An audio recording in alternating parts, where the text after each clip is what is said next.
All right. Hello, everybody. Good morning. Well, yeah, it's still morning. We're so happy to have you here. Just to let you know, if you're watching us on Workplace, we also are available in Zoom if you want to be part of the conversation.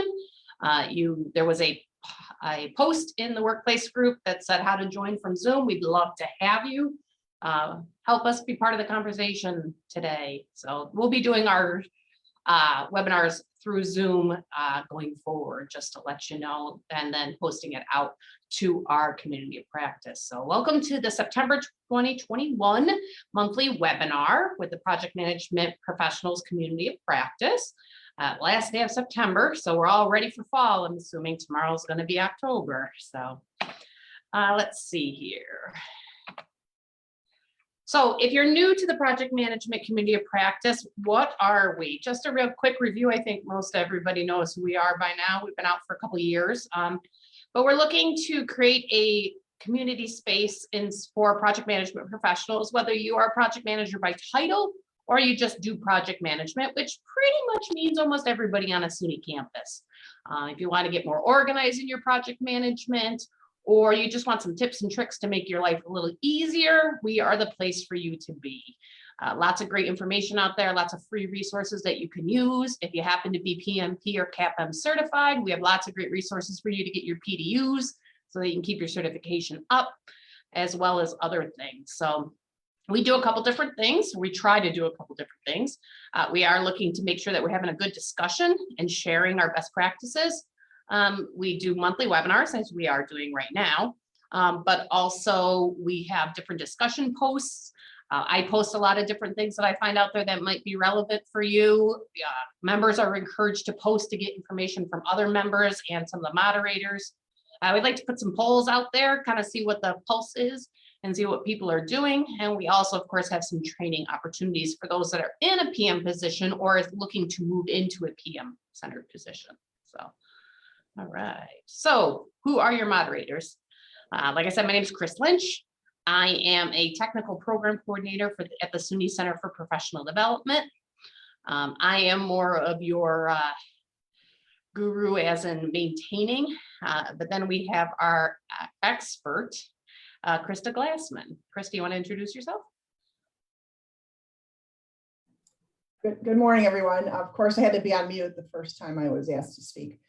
My name's Christa Glassman, and Kris and I have been working together very diligently for about the past 2 years to really get this project management community of practice going. And she and I are working in tandem to be sure that the quality of the products we're delivering and the service we're delivering is top-notch related to the discipline of project management. So please, if you haven't joined the community of practice, please do so. And we'd love to have your participation on our monthly webinars, as well as comments in our workplace environment. Thanks very much. All right. So what are we doing this month? This month, we're doing something a little bit different. We have borrowed a webinar from some of the people at the Educause Project Management Community Group. If you're not a member of that group, I highly recommend that you join them. You don't have to be an Educause member to join, but it is nice if you are one. They had a great webinar that Christa turned me on to in August called Strategic Planning in Your Organization. Juliette, Bastian, she's the founder and CEO of Strategy Works Consulting, had this session, and it was really awesome. So what we're going to do is Christa and I are going to play the recording, and then we're going to add some different commentary and questions to kind of give it a SUNY feel. And then also ask questions of those people that are in the webinar with us, whether you're watching through Workplace by Facebook or you're actually in the Zoom session. So I've watched it, and I've got a bunch of different questions that I'm going to ask Christa and kind of get some information, make it more SUNY organized. And also we did put a bunch of different polls out there in the group ahead of this to kind of understand what SUNY is doing when it comes to strategic planning. And we'll be reviewing those as well as we go through. So without further ado, I am going to bring that up. Okay. Can everybody see my YouTube page? Yes. All right. Does it look good full screen? It is full screen, yes. Perfect. All right. So let's hit play. You have a question and you wait, Great. you might forget it or not come back to it. So I want to honor that and make sure that I get those right as they're top of mind for you. But it's an honor and a pleasure for me to be here. You know, as Ed said, I did do a training at the University of Houston Clear Lake, and I had some students there. And since then, Ed and I have developed this relationship, and it's great because when I get students. So just to let you know, Juliette had worked with Ed, who is a member of the Educause group. Ed is, he worked with her on a training where they did strategic planning for their PMO and IT community. So that's kind of what she's reviewing right now. So. Thank you. Get it, and they can really go past the concepts and learn to apply it and to kind of think, how does this apply to my organization? It's wonderful conversation, and that's what I love about getting to know Ed and to continue to know Ed. So when he asked me if I wouldn't mind doing this, I was happy to. So this is a little bit about me, a bigger picture of me if you can't see, but my mission really is to help individuals, businesses, and organizations get really clear about what it is they want and then create a plan so they can move from where they're at to where they want to be. That's really what strategy is all about. It's not to say that you're not doing good. It is to say that wherever you're at, want to make you and move you to a better space. So that's what I love about it. And I really do love working with higher education institutions and colleges, but I've worked with a number of different organizations. So a few fun little facts about me is that I call myself a fashion artist. And so I say that because I sew. My mother was a seamstress. She taught me to sew, and from a very, very early age. So it's like breathing to me. But I do more than just do that. I create in all of the visions and things that come with that. So I've done a number of designs for artists, red carpet events, some special occasions. I also love to dance. And so I've listed there the genres that I typically stick with. I don't do partner dancing because it's tough enough for me to do my own steps without messing up. So I don't want to mess up anybody else. And the other thing is that I have had the pleasure of being the co-author of a best-selling book called The Game Changer, and there's several volumes. And so I was in last year's volume, which is volume 5. To get to my experience just very, very quickly, 30 plus years, the years just roll by working in the space around strategy, change management, communication, organizational development with government, nonprofits, private sector organizations, both internationally and domestically. I am certified as a Balanced Scorecard Master Professional and Performance Indicators, certified public official, and I also have my degree from Cal State San Bernardino.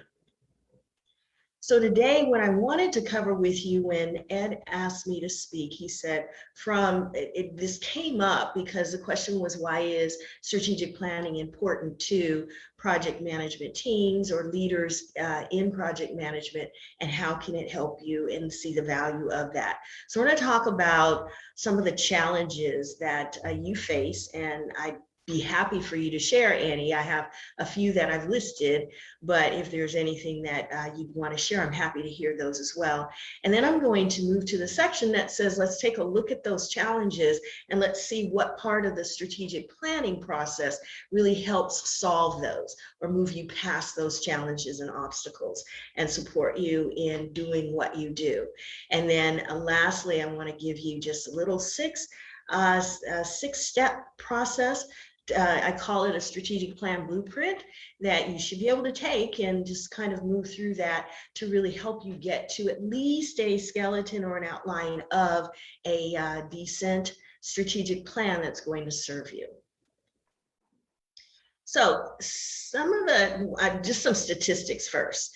I looked up in the Gallup poll here, and you guys, I'm probably preaching to the choir here, very small percentage of companies successfully complete all of the projects that they have in place.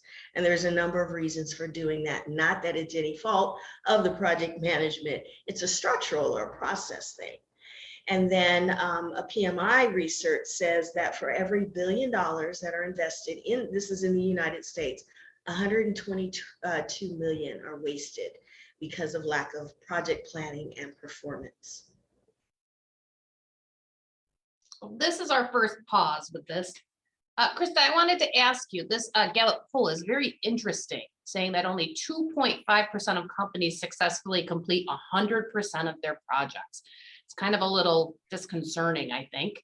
I'm just wondering, do you feel that measurement still holds for campuses when it comes to successfully completing 100% of their projects that they initiate? Or do you think it's more, less? What are your feelings on that? Yeah, I found that statistic to be terrifying, actually, and very, very depressing. If that's really the case, I would say we had a lot of work to do. I'm thinking it's a little higher than that. I don't know what it would be. I think what happens in a lot of cases is that projects get started without a full review of what their end state should be. And therefore they wander around in search of a need or a problem to be solved before they're actually declared a project. And perhaps some of those statistics they're speaking of talks about projects that stop, start, and then just sputter out because they've been reformed or morphed into something much larger. So it's hard to track that unless you've got exact metrics out of the gate. But I would say that the PMI research, I know for sure that those facts are pretty well suited to pure projects or things that we think of as projects. And those would be initiatives that have a project manager assigned to them and have a true scope defined and have a budget defined and have resources assigned to them. For our campuses, I would like to think we're better than 2.5%, but I can't really say for sure what that new percentage would be for campuses. Interesting. Okay, let's continue. So there was some research, and I pulled this up from PMI, Gallup, Deloitte, Gartner, and Liquid Planner, that these were kind of the top challenges that you face as project managers. And that's goals are not clear. So, or inadequate communication, or expenses are not estimated right. So therefore it blows your budget. Risk management is not handled well, or there are some unrealistic deadlines. So when it comes to the goals being unclear, it's really setting clear expectations about what's the objective of the project, what are the milestones, how are we going to measure that? All of that helps you, right? The clearer you are on that, the better it is for you to go ahead and manage that project and move it to its fruition and to completion. Communication. What they found was where there were errors in communication, it was because it wasn't timely, whether that be project managers communicating the status of the project or players that feed into that project communicating, or vice versa. And there were lack of important items that needed to be reported on the status of the project. With respect to the expenses, a lot of times people in the organization will say, we need this done and we need it to be a project or IT or some support unit in the organization to handle this. We don't really know how much it's going to cost. We just know we need it done. And it goes back to communication and setting some goals. Once you have goals, you can then, it's easier to manage and set realistic expectations about how much this project is going to cost, or what are the expenses to the organization. And there are many organizations who I might suggest may not do that very well, so it doesn't serve them. When it comes to risk management, there are some that face the challenges of not having any strategies related to a project. Deadlines, and I think we all have this, so many priorities. And how do you say, what do I work on first? How do I manage this? How do I keep my eye on all of these balls that I have in the up in the air? So So here we go. This is our next stop that we've got going on. So we did put a poll out in the project management group asking that same question that was asked that Juliette just answered. What do you feel are the top challenges that your unit department faces when it comes to project management? It was a little low in the responses. And you still can go out and respond to it. We would love to hear you. That'll be a perpetual poll. But I guess the biggest one that people said was the inadequate communication.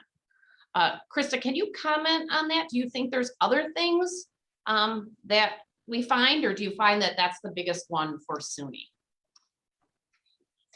Well, inadequate communication is definitely a big one. The other ones that Juliette mentioned, the unclear goals, the misestimating expenses, risk management, those are all big, no matter if you're on a campus in higher education or almost any other industry. Those are the big ones. Unrealistic deadlines, also a big one. What I would add to our list for campuses specifically, and this would probably also apply to all industries, especially now with our changes we've had to absorb with dealing with COVID-19 pandemic, the resulting increase of people retiring, the job listing, increases in job listings and inability or difficulty or long-term, we're not able to hire people as quickly as we would like.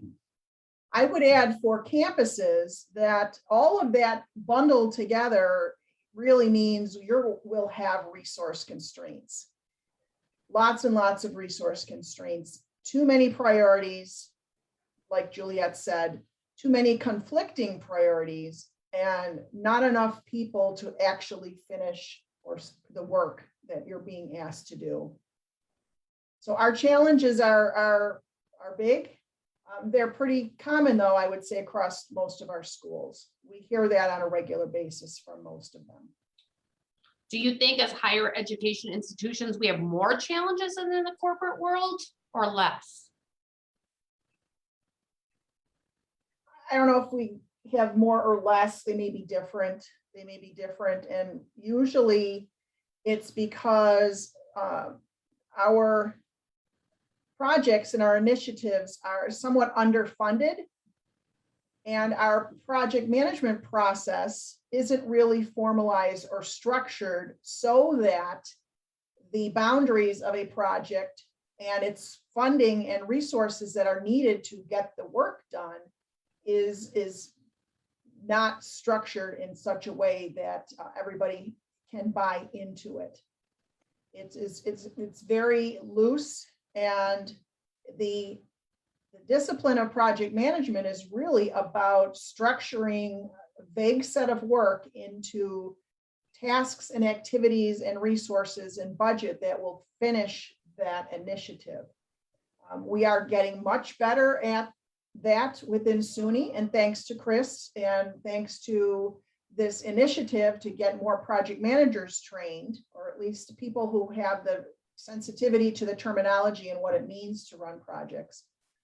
I would say, Kris, that we don't have more or less challenges. We just have different challenges, and our challenges are all very fixable. Okay. Anybody else in the group or watching the webinar want to comment or add anything to that?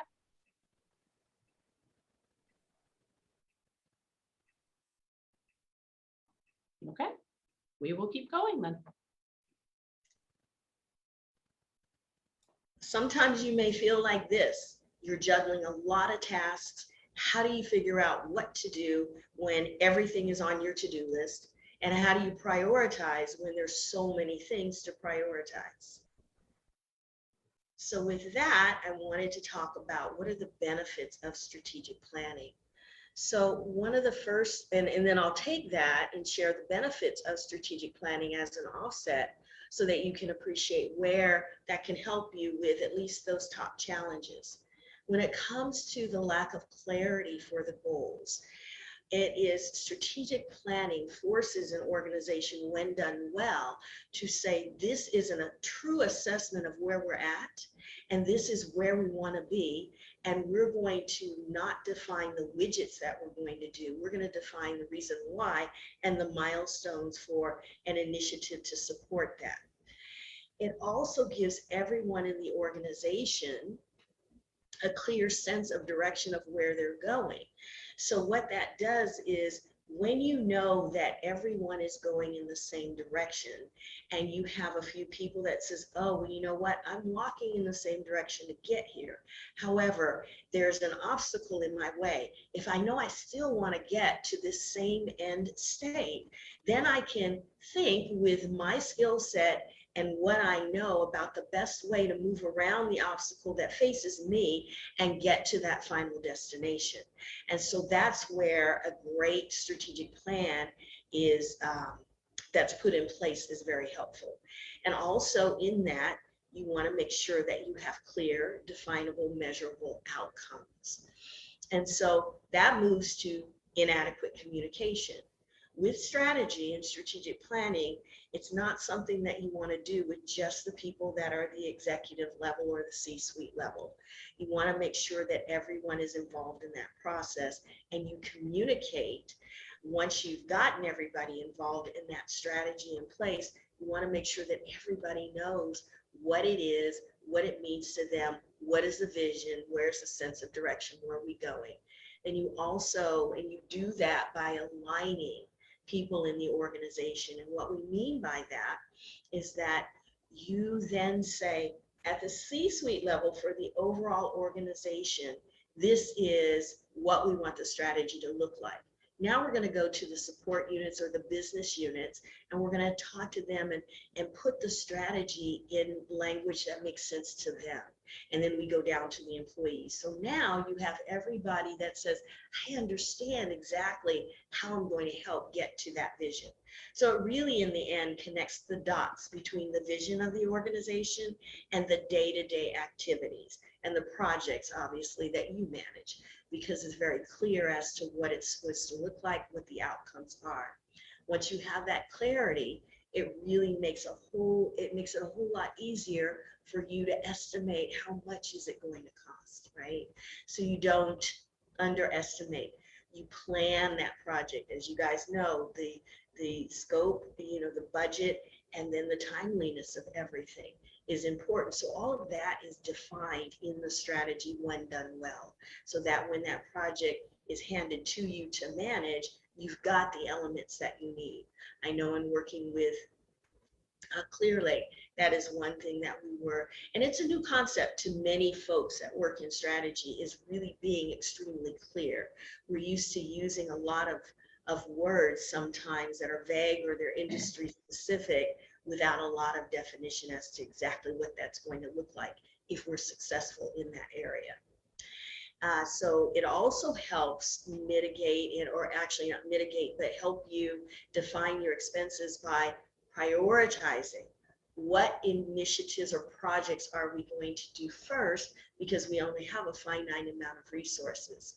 And then once we do that and we measure the success of that initiative, if it's successful and it moves our strategy where we want to go, then that's great. We have the data we need to go ahead and say, let's continue to do that.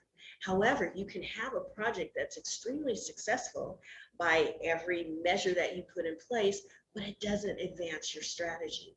And if that's the case, you have the data to say, you know what, let's not continue to spend money on this. Let's choose to put this aside. No, it's successful. However, let's select another initiative or project that's going to work for us. And with respect to risk management, yes, it's all about, at the beginning, one of the things that we do is part of the SWOT analysis is looking at the threats that are there and the weaknesses that an organization has. And it's through that process that you're going to reveal some of the risks that you need to take a look at from a strategic standpoint. And then also, are there any projects and what the risks are around the completion of those projects. So, and the final one are the unrealistic deadlines. So again, with prioritizing the projects that the organization has agreed upon overall that they're going to do, and then taking into consideration the day-to-day activities that happen, how do we then say, look, we have to step back and say we only have a finite amount of resources, staff, time, and funding to do something. So what does it look like practically that we can take on and successfully complete, as opposed to trying to do everything just because it's been handed down or identified that it is something that is good. So I want to say here is that a strategy is not an annual thing. A strategic plan is over a period of, in the technology world, it's shorter, so about 3 years, but typically about 5 years. Some organizations tend to do 10 years. That doesn't seem to be the case so much anymore because things, as you know, change pretty quickly. So one of the things I took away from this slide was really the initiative prioritization and how strategic planning can help you decide which initiatives and which projects are going to go forward and in what timeline. It sounds really great in theory to me, Christa, but one of the things I say to you is we all know on different campuses that different departments will go out and say, we need a piece of software for this. And they will go out and they will do all their research, do their RFP or whatever they need to do to, get approval. They'll buy it.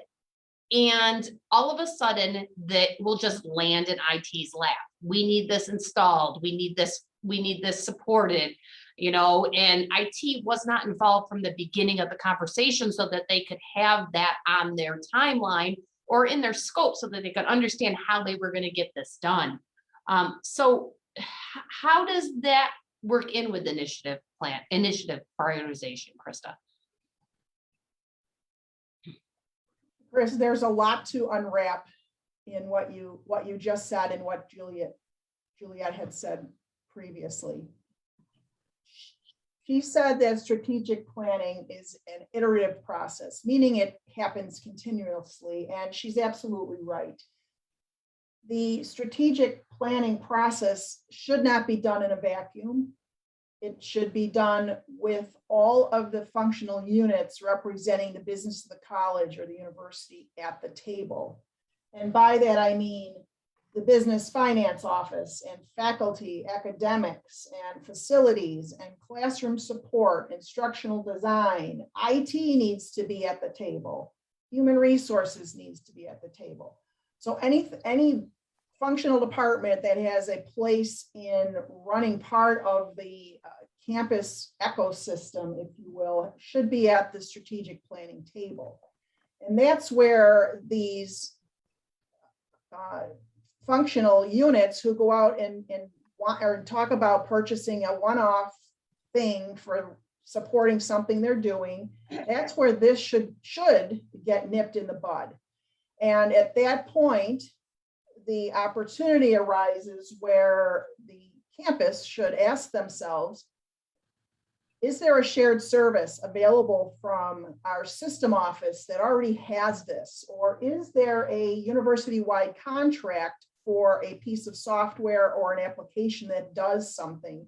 Is there something in place already that we should consider as part of our options? I'm sure that they do that. And then a lot of those areas where the surprise factor for IT might be mitigated by having those conversations on a much more regular basis. The other thing I want to say about that is a steering committee or an advisory board that operates at the cabinet level, the same level where this strategic planning occurs. That's where the steering team might come into play and help to have the functional units understand their different options for purchasing software or taking on large initiatives that involve a broad swath of people and resources and dollars from the campus.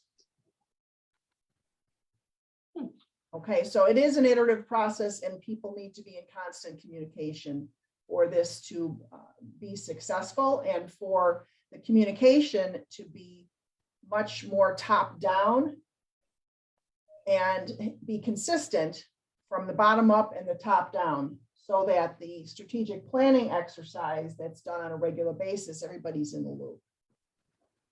Thank you for that. Does anybody else have any comments they would like to make about this?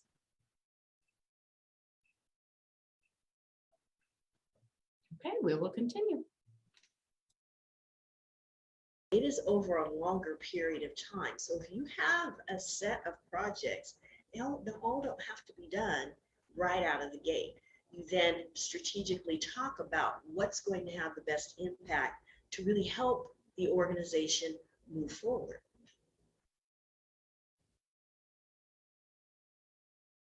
So with strategy, this is sometimes where a lot of organizations are at. They typically, everybody gets a kind of good idea. Yes, this is what the organization is about. This is where we want to go. This is what we want to do. And I got a good idea. I'm going to go ahead and take the initiative and do what I think is the best, take the best route. Well, you'll see there's a lavender arrow there. And I like to say in some organizations that I work for, that's where I was at. I just knew, I knew exactly what needed to be done. And I would communicate with and create projects about this is the way that it needs to be done because it's really going to move the organization forward. But I wasn't aligned with some of the other people in the organization. And so you want to move from this to a strategy saying everybody is really clear about the direction that you're going. And so with that clarity, you can make better decisions when put in front of them. And you can move forward faster by group effort than you can individually. So I want to also, I'd like to show this slide to talk about some terms around strategic planning and the distinction between the different types of strategic plans. There are people that will use the term strategic plans, but they really mean more of an operational or an annual plan. And those I have titled here traditional plans. And how you can tell they're traditional plans is because they tend to focus on outputs. What do I mean by an output versus an outcome? Well, if you have a company and we'll just say it creates widgets, the creation of the widgets is an output. But there's a bigger reason why the company makes the widget. If it's a for-profit company, it's because they want to make money and attract customers.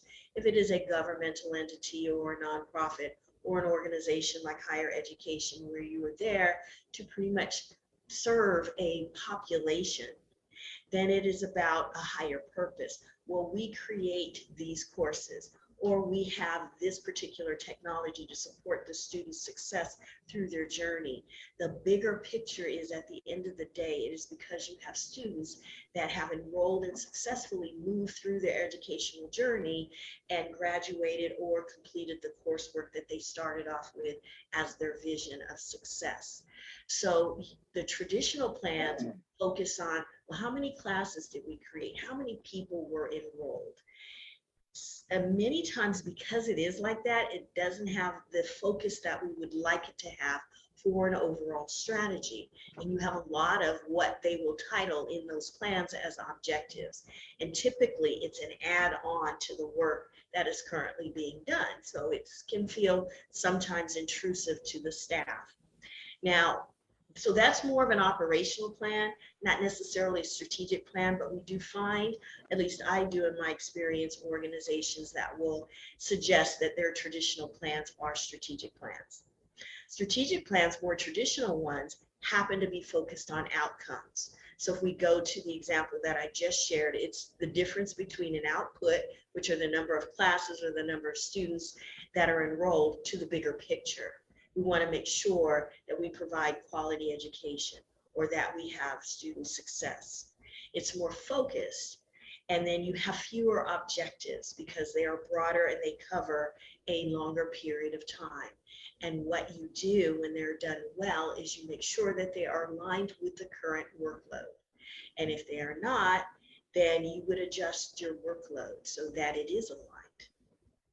Now, strategic plans, there's the VW version, and then there's the Lamborghini version. And so the Lamborghini version sometimes is called, or in most instances, is called a balanced scorecard. Now, some people will use the term balanced scorecard to mean metrics. Right now, in this point in time, it's interchangeable. Sometimes they'll do that to say, well, I have a scorecard measuring what's going on. When I talk about it and when we use it for strategic plans, it means that when you build your strategy, you are not just building a strategy with just how much money are we going to bring in or how do we serve our customers. You recognize that there are two other levels that you have to consider to drive those outcomes, because those are outcomes. So when you look at this slide, it is saying, asking the question, as we build our strategy, do we have an objective or something in our strategy that addresses what is it that we need from a capacity standpoint for our organization in order to achieve this vision that we've defined? And if we have that, then how do we do things and how do we use what we have to its fullest capacity? Those are objectives that you'll see as part of your strategy on what we call the process perspective. And then finances. Now, this particular order of things suggests that it is for a nonprofit or higher education, where the customers and the value that they see in coming to you is at the very top. And so you want to show in your strategy, well, what is the value that we provide to them? And then that second one, the finance, is going to be how well do we use the finances that we have to do what we need to do. So when you make sure that you consider these vantage points or these perspectives when you're building your strategy, it is a stronger strategic plan at the end because you know you've given that the consideration.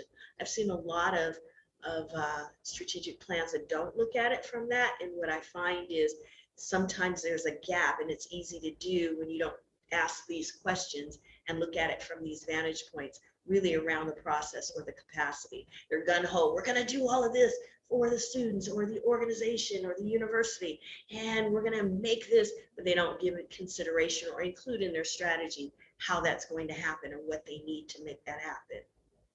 So you want to think about your strategy as being part of a system, and your strategic plan is part of that system, as well as communication. And you remember, one of the challenges is communication or miscommunication.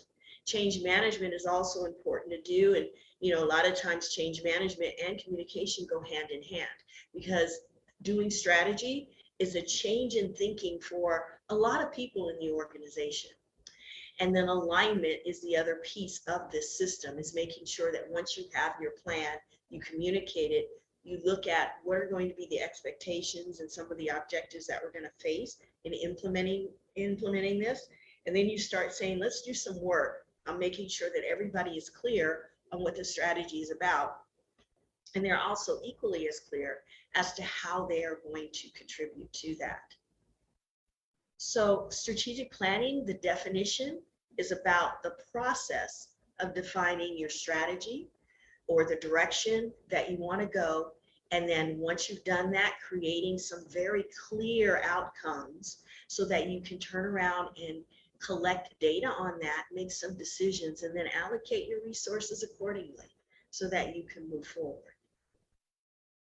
So this is the blueprint that I told you that I would share with you.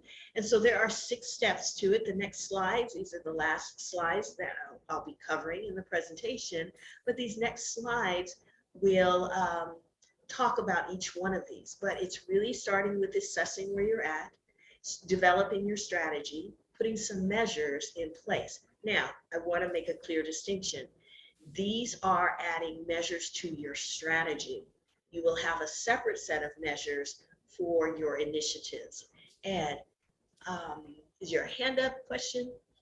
Yes, I accidentally hit the clapping, although the clapping still applied because you're doing a great job. But Thank you. We've got a couple of questions, and I thought this would be a good time to touch on those.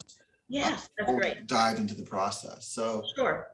a question from one of our listeners said, asked in this way: it seems higher ed has a challenge with strategy development. Would you say that's accurate to that's specific to higher ed, or do you see that as applying to both higher ed and what we call the corporate world? So that's a great question. And my experience, I spent 25 years at the county in Southern California. And what I found is that it's not just higher education. It is those organizations that are typically governmental or nonprofit or funded in some way, and they're bigger organizations, because they typically have not embraced what would be practices that work for businesses. You see, strategy was developed for-profit businesses because they said we need a plan, and the original strategic plans weren't around the balanced approach. They were around, we need a strategy so that we can make more money, and we know we need customers, and that's what the focus was. And then it evolved, and so then as the evolution came into place, we find, and I found this to be the case, more governmental entities, more higher education, those entities that had traditionally not entertained concepts or methods or processes that worked in the private sector, they're now entertaining that because we have people that have been able to say, let's apply those and see what it looks like in our world. So that brings up a great point. In looking at this, Christa, do you feel that SUNY has embraced or not embraced strategic planning, similar to those for-profits or the corporate world? Do you get a sense of that? I think they have, Kris. I really do. We may not see it in our day-to-day at the campus level or in our individual units that we work in, but I think that they have. We all are in agreement that our customers are the students, and developing and graduating students is our product. We have to be as effective and efficient and produce high quality for that all along the line. So I think that they have embraced it. I also think that there's always some tension between what the system level plan produces or what they want, and against the tension exists with what a campus may believe is best for them, since they are closer to the students that we're actually producing, the customers. They're closer to the customers then. So they may have a strategic plan in place that could conflict or have some tension with what the SUNY-wide system would like, but hopefully they are working together to at least have some areas that are in common with each other. And I think that we're much better at that now than we have been in the past. And we have to be. We have to be good at this. We have many things that are working against us, including dropping enrollments. And we had a pandemic here, which caused many students to rethink their college plans, as well as many other economic and financial situations that have presented to us. So we are in a position where we do have to be as efficient as possible. And one of the ways to be efficient is to have a good, clear strategic plan. We did poll the audience, and it looks like the majority of the people say that your campus or your college or university has a strategic plan and they actually know what it is. There was one person says that they don't. And then we actually even went down and tried to find out if their business unit had a strategic plan once their campus came up with them. And it was about 50-50. One person said yes, and they knew what it was about. And one person said they don't. So it's kind of interesting. These are some of the polls that are posted in our community of practice. So if you haven't answered them yet, we highly recommend you do. It kind of helps people understand, the pulse of our community. So that kind of ties back to the top-down communication that we spoke about earlier. Those plans may very well be out there, but if they're not communicated with a consistent message from the top, then it's unfortunate that those who have the boots on the ground are actually in charge of executing on those plans aren't even aware that there is a plan in place. yeah. All right, so let's keep going. And then another comment that I could turn into a question about value to customer. That part seems challenging for some to identify in higher ed. So I think the point they're trying to tease out there, it would be hard for higher ed to drive out the value to the customer. So when it comes to the customer value proposition, or student value proposition, and you want to think about this, every organization, for the most part, has a couple of different, or can potentially have a couple of different customers that they serve. So for higher ed, your first and foremost are going to be your students, but you will also have customers who might be the parents, particularly if they're younger students. So what you want to do there is you want to think from their eyes. And a lot of times that information is gathered through surveys, asking them, talking to them, finding out what they like, what they don't like.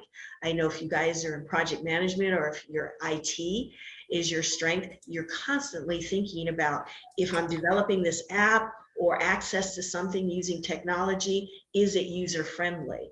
So it's the same kind of concept, if that helps explain it a little bit. But yes, it can be a challenge to do that because it's a little bit different way of thinking about getting at that. And so you do have to really think about just the different aspects. And I always say, always think about it. If you were in their shoes, what is it that they say they like? Why is it they would? So this brings up another point. I'm sure it's very valid for SUNY as well. It says, how do we drive value here at SUNY? What is our value proposition to our customer? We also have a lot of different customers. While the university system as a whole, your campus as a whole, your customers, your students, would you say IT departments customers also include faculty, staff, and departments? I would say absolutely. They include all of them. And there are many, many students, many more parents, a lot of faculty, a lot of staff. IT has to juggle all of that. The sense of urgency is different amongst all of those customers. I would say that to try to balance all those needs, first and foremost, if standardization is possible and getting on common tools and common platforms across the system, that would be great. And then once those tools are standardized and people are trained well with them and are using them, use the data from them to figure out how to make it better and more efficient, and really govern that infrastructure and those applications. Be very diligent about keeping them healthy and upgrading them on a regular basis and reaching out to customers to find out what they're using and why they're using it and what could be better. And anytime you have an opportunity to offer self-service, that should be your game plan. Students are very, very interested in being able to help themselves in all ways possible. That's what they're used to. They're all digital natives for the most part. So they expect that. They expect to be able to ask questions and solve problems and get process done simply by going to an app on a phone or a website or something on their phone.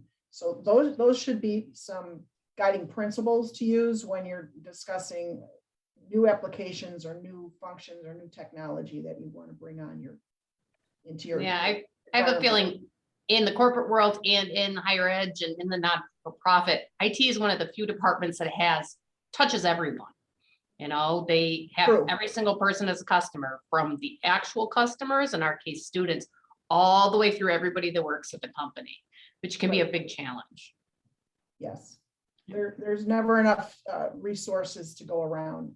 And the skill sets are changing all the time because the platforms and the technologies are changing all the time, which is another reason why if we could get to some level of standardization, then the student experience would be a little more common or a little more stabilized for their entire careers at a SUNY school.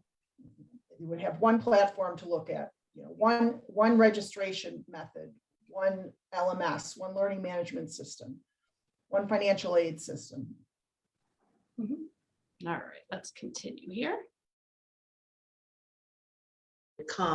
What are the attributes? And that's why I really enjoy, in this day and age with COVID, what I found is my higher educational clients are now faced with a little bit more of a challenge when it comes to enrolling students, because Before COVID, one of the things that students would come and choose and select a higher education institution was the aesthetics of the location.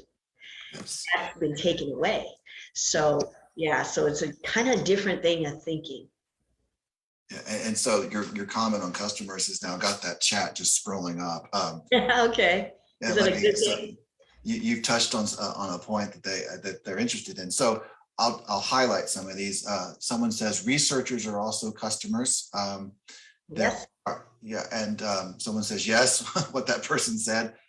Someone almost exasperation says so many customers, and then patients for those that have higher ed institutions that are also hospitals. Yes. Be customers. Yes. The public for those that come to the library. So you can kind of see people are starting to stretch out and think and extend to all these groups that are their customers. Is there, I'll bundle this and say, is there, would it be appropriate to say, okay, yeah, these are our customers, but isn't there a level of customers like a primary versus a secondary? Because otherwise, if you start looking at it, then everyone's your customer. There are thank you, Ed. There are. And so remember I talked about the alignment and at the different levels. So when you look at the entire organization, what you'll do, and when I work with organizations is let's just put the whole laundry list of who you serve. And then we talk about what are the things that you provide in terms of tangible things that you provide to them. So for researchers, right? They are your customers. They want to get information. They want data. They want reports.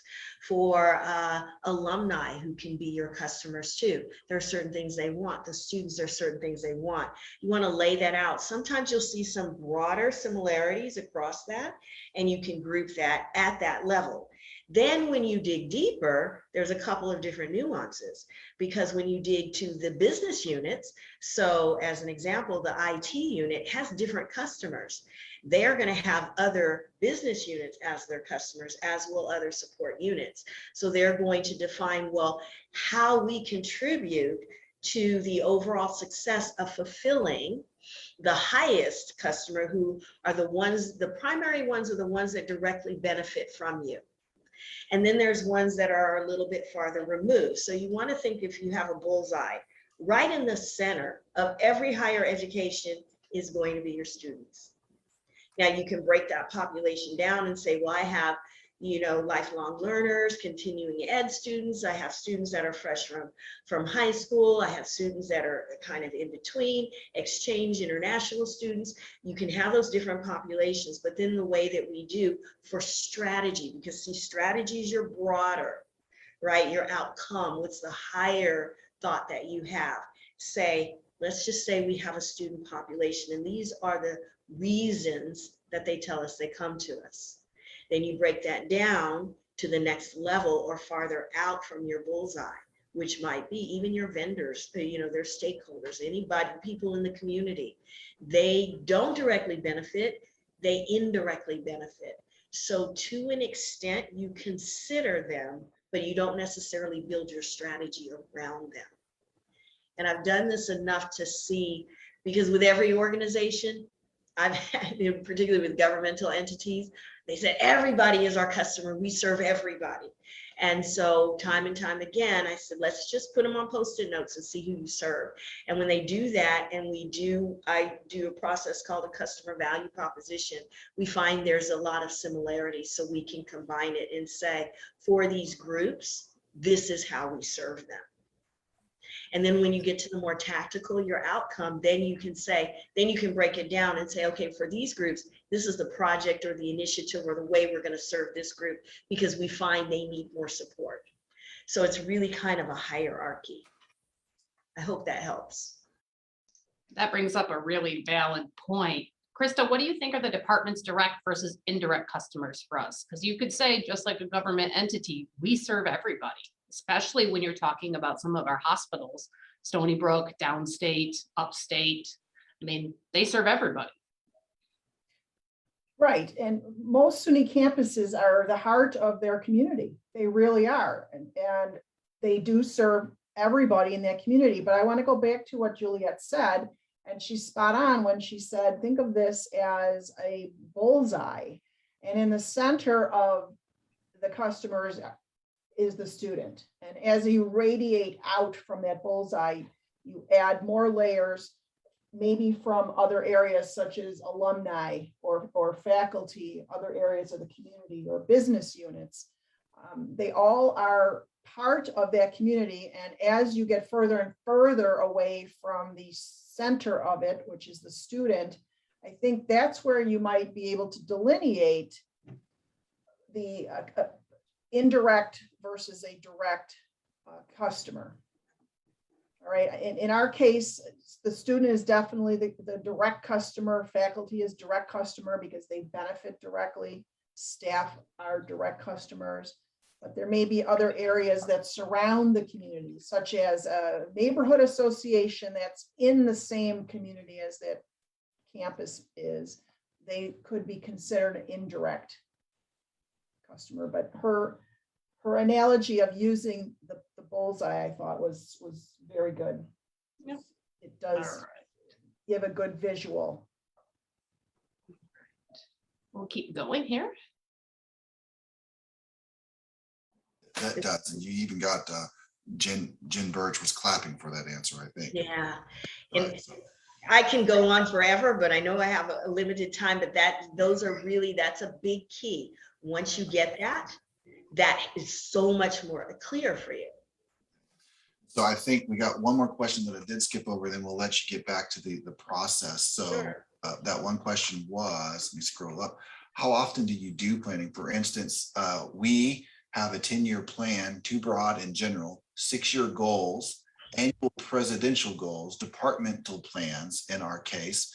We never know to what we are accountable. Exactly. So I would say 10 years is long.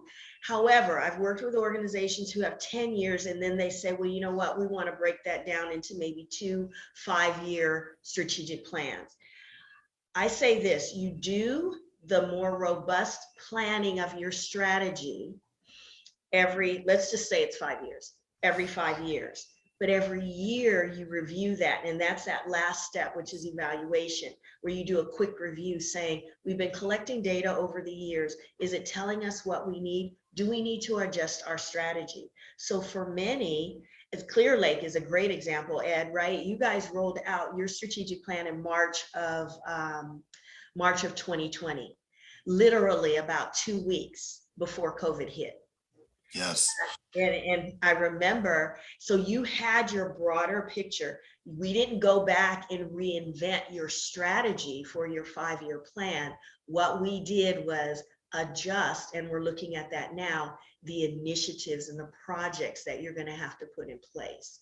So at the end of the year, it was the evaluation of what came up where we need to adjust our strategy and our objectives. And so that's how you manage it. And that's where when you build it's like building a house. When the foundation is solid and you need to repaint a wall here or move something here, you can do that without reinventing the wheel or refurbishing everything. So 5 years, I say, is a good one.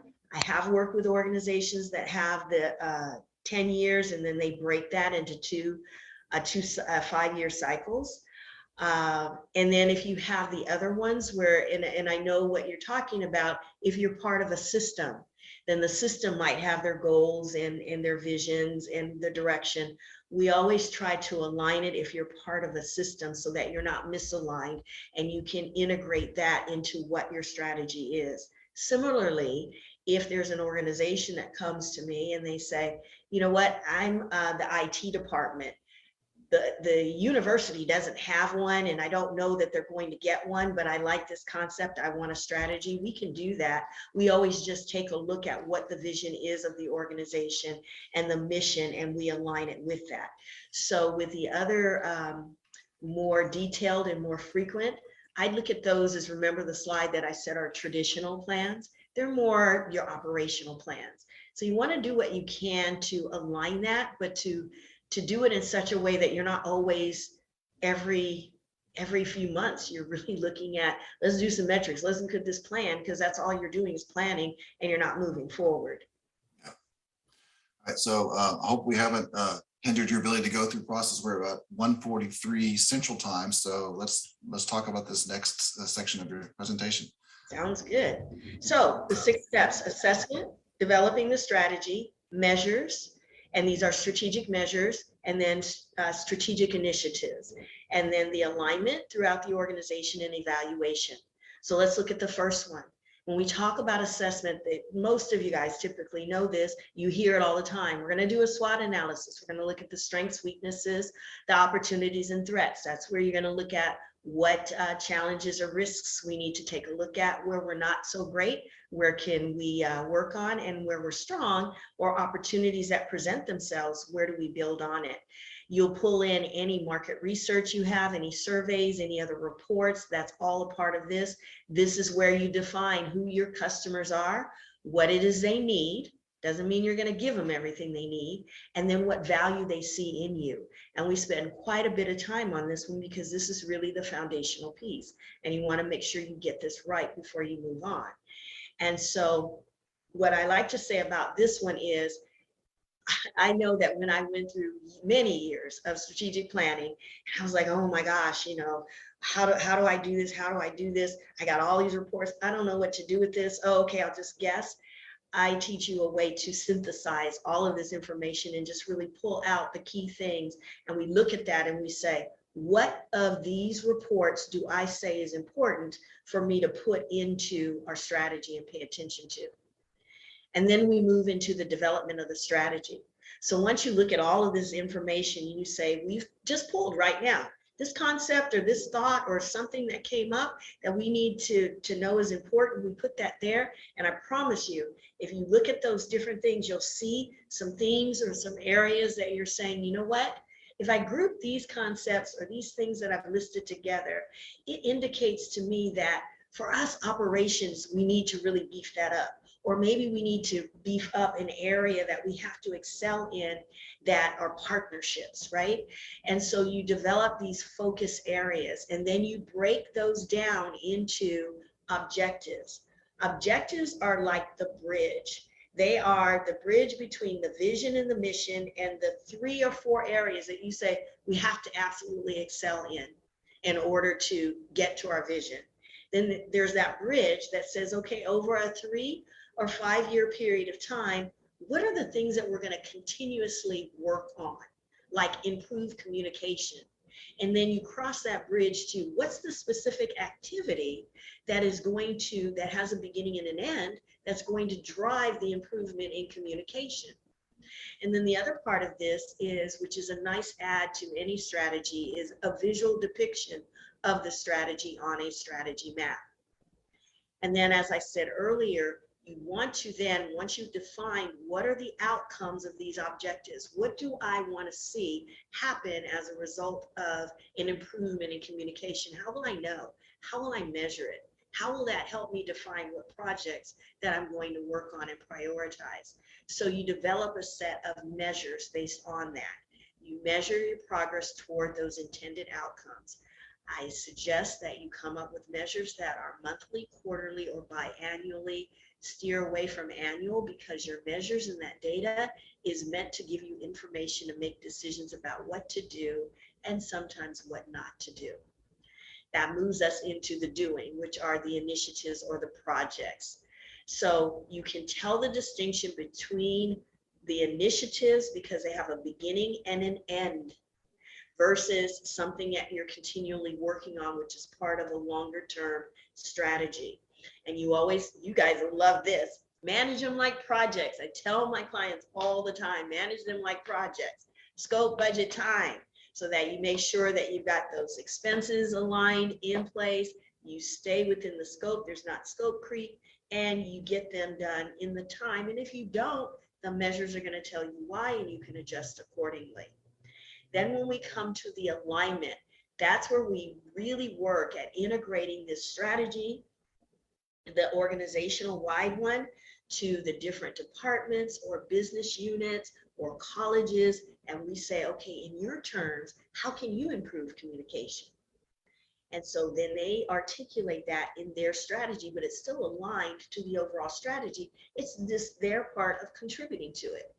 And so you create those strategic plans at that level, and then ultimately you take it down and align it with the evaluations for the task or job assignments for the employees. So the employees now have a personal objective that is aligned with the strategy, and they know how they fit in.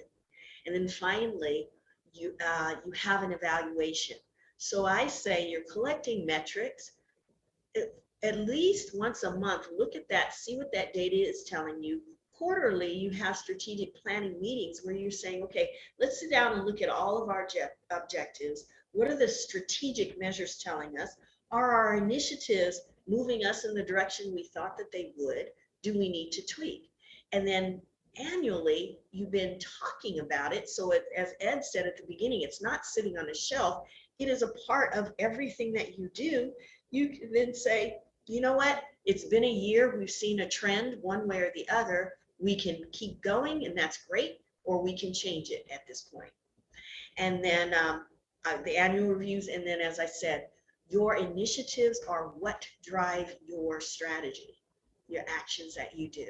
So you guys are very, very important in the chain of things and managing those projects, because they literally drive the success of the organization that has a strategy.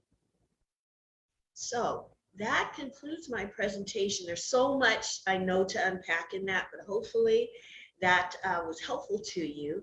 I think from the chat, I spurred a few thoughts, which I love. So if there's any other questions, I'm happy to entertain that at this point. There's one more question. Okay, so we're running a little bit over time here, so I just wanted to kind of wrap up here. Christa, do you have any final comments on the last pieces of information or anything else in the presentation that Juliette shared?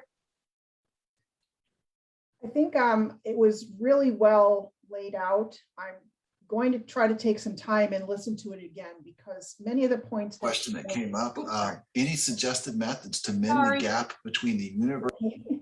Yeah, Sorry I'm gonna about that. Listen to that again. It was a great presentation and lots of good points to take back to the office and put into play. So, all right, so just a little bit of final kind of wrap up stuff. Just to let you know, some more of the upcoming monthly webinars. You can always see the old webinars in our workplace group that we held. They're all recorded there. Plus, we're in the process of putting them up on our YouTube channel. So we'll have more information out about that soon. Just to let you know, next month, our meeting is on October 28th at 11 a.m. Jonathan Brennan will be joining us. He's the CIO at Hudson Valley. He's going to do a presentation on transitioning to operations. So we all know that projects have a beginning and an end. So once you get to that end, how do you make it part of your daily work? How is it now operational instead of actually being a project? So he's going to be doing some best practices and talking about that. We're kind of excited to see this because this is something that we haven't really talked about yet, right, Christa? Right, and it's really something that has to be included in the work of every project. Yeah, that wrap up at the very end. So just to let you know, we won't have webinars in November and December because they fall on our lovely holidays. But we'll do have some resources out there, some free different webinars that you can check out that may be valid for you so that you still can keep up on your monthly professional development. And then we'll start webinars again in January of 2022.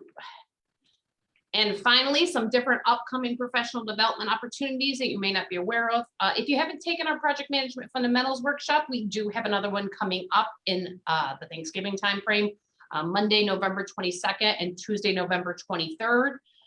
Jonathan will be teaching that class. Registration should be open up next week sometimes if you're interested in it. You can visit the link here in the presentation for more information. The slides will be posted in the workplace group after this presentation. And also included a couple on-demand webinars from one of our third-party vendors from IIL, International Institute for Learning. Some things that are kind of interesting and may help you out as well. They've got common project manager mistakes, the case for the agile project manager. So if you're looking to look into more to Scrum and Agile, there's that there. And again, with Scrum running a sprint, those are really awesome. Not only do you get a lot of great information from them, you also, if you are CAPM or PMP certified. They usually include some PDUs to keep you up to date with your certification. So I think that's about it. Anything you want to mention on the wrap up there, Christa? Chris, I like this format. I think it worked well. I think so too. We'll have to plan a little bit more time, or for the next one, we ran over a little bit, but I did like this. I thought it was Format Very is good. useful. There's a lot of content out there that we could use and have discussions, even though the one part isn't live, we can still have discussions about what they're speaking of and apply those discussions and those concepts to our world at SUNY. Yeah, I did like this. So we will also be sharing out the links for the Educause project management community group. So if you'd like to join, you're more than welcome to. That way you can get some of these really great resources as well. So, all right, without further ado, then we will let you guys go. I hope everybody has a great rest of your day, and we'll see you in October. Bye.